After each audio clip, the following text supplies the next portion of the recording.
Good morning dito sa lahat na nandito. Good morning! Araw ng Sabado mga kasama, muli-muli, napaalala ko yung mga masid ng mamaya at yung mga uuwi. Sana naman, ganito balisan yung mga bahay o sa bahay aliwan ha. Kaya natin, gano'n eh. Kaya baguhin ang pera, bukunti na lang. Sabihin, pagpinta ka ng kumpanya, sabihin, bahay lang ang pinigay sa kanila. Sabi ko, magpinisa naman ang paghirap ng mga anak ninyo. Wala akong makilala sana sa nagsasawa niyo. Lamang nagpinisa ko, kasi ang idadaan sa bawat kanila na may mga magkakawa na nandito nagtatawa, yung asawa na nilimahin, yung mga anak. Paano na lang, paalala lang. Kaya po ay magmamalasakit ko lamang. Hindi ako nakikialam. Sapagkat po na napapansin ko talaga sa pangkukulan ng ibang mga ama sa kanilang mga asawa, sabihin, bali na, magwawala pa po no. Kaya sana naman paalala lang po yan. Huwag ninyong masyadong porturin ang pag-iisip ng asawa niyo. Kailangan tatamasan ng kasarapan. Saba, huwag masyado kayo maging bumon sa kalayawan. Pangunahin natin yung inyong benepisyo sa buwan. Kung wala kayong sariling ulog ng kumpanya ninyo sa benepisyo nyo, bakit hindi nyo utusan na tawag nyo, kayo ay kayo na self-employed. Para din sa inyo yan hanggang sa pagtanda nyo. Napakahirap pag tumanda na walang inaasahan, aasahan ninyo doon sa anak ninyo na pinabayaan ninyo. Wala, abuti, diyan kayo manghihingi sa lansangan ng barya-barya lang.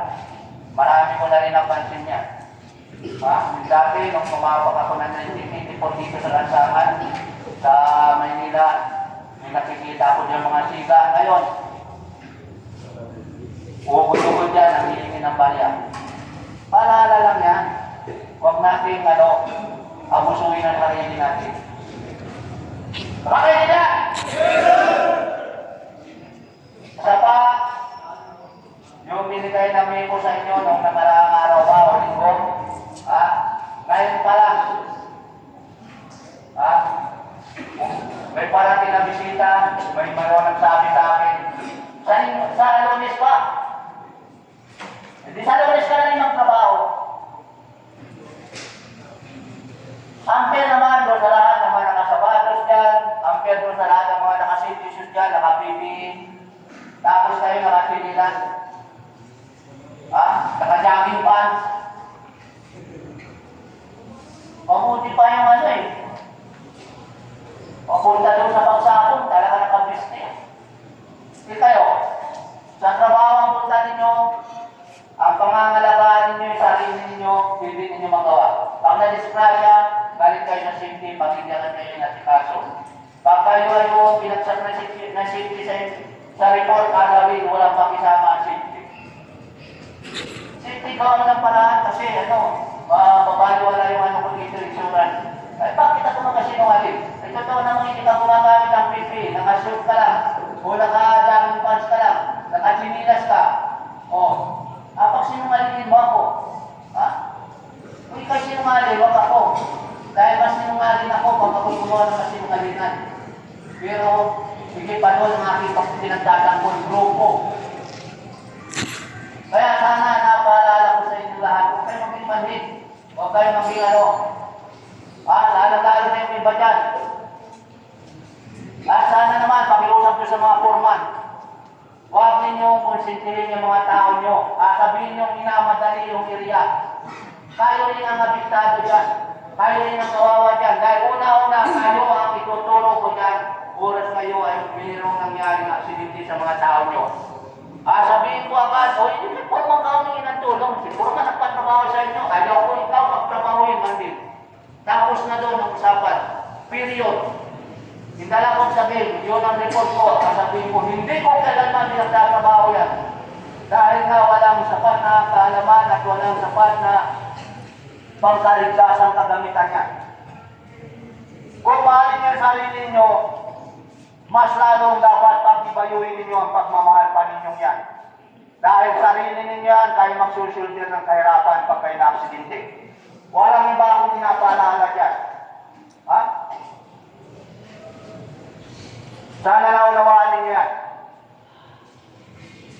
Mahirap na kayo nakaranay dyan sa banig, na kayo ay nasubuhan lang ng lugaw ng asawa nyo, tapos pagdating ng kumpare nyo, ang pagkain kay kumpare ay fried chicken, pare, kapot labas.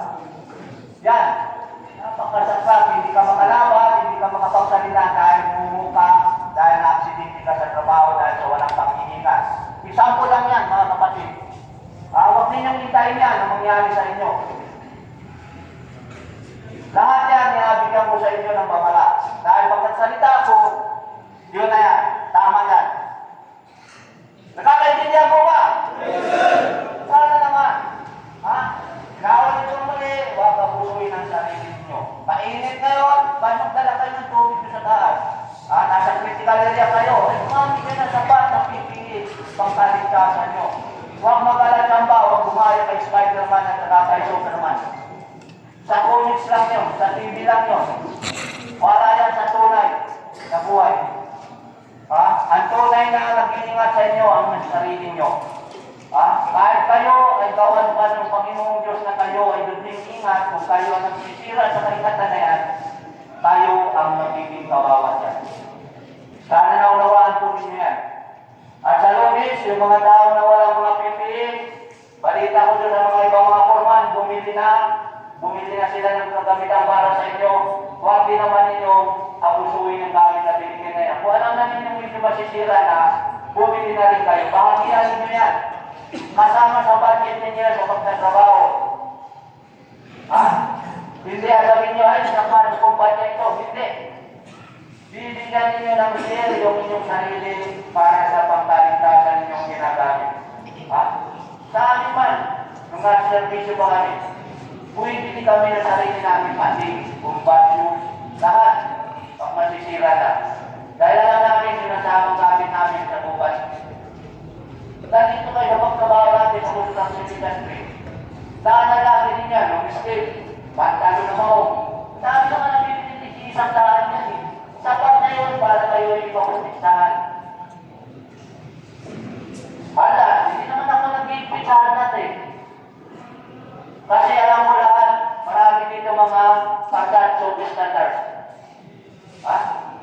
Noon, tinatanggal ko na yan, sumalit sa kawalan ninyo ng budget, magustuhan ninyo kumita, binagano ko na lang yan, naawa na rin lang ako, sumalit na nung ginawa nyo, binabuso ninyo, binaglagan pa ninyo ng sinilas, jogging pants, short na pantalong mga sira dyan, para naawa na lang ninyo, para sa sarili ninyo. Magandang umaga po sa inyong lahat. Salamat ko lagi sa araw-araw ng gawain ninyo. Ang kayo umuwi ng tulong dito, ang pangangatawan. Umalis kayo sa daliri ninyo, o dalawang po, magpalit nyo, dalawang po din yan. Huwag lang kayo na, umalis kayo yung isa, dalawa na kayong pabalik kasama si kumari. Awarin kayo niya ng asawa nyo. Diba? Yes, sir. Maganda umaga po muli. Kasi ang kayo, sana ng Panginoong Diyos, sa araw-araw.